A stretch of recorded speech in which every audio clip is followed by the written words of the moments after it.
how to change versions and languages in the Parallel Plus app. First, tap the three-dot setting button in the top right-hand corner of the screen. Then tap Select Versions. Now, to change the version in the first column, simply tap the first one.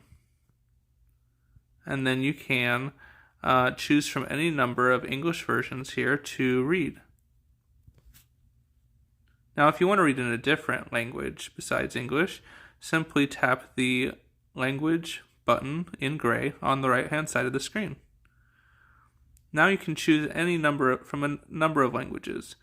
You can choose Biblical Greek and read any text in Biblical Greek that you're interested in. You could also read in a different language, such as Spanish.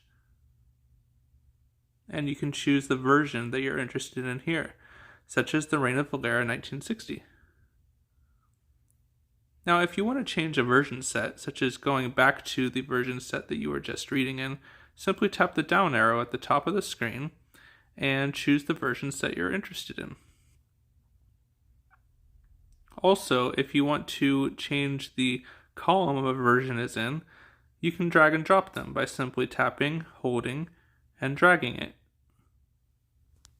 These are a few features on how to change versions and languages in the Parallel Plus app for Android.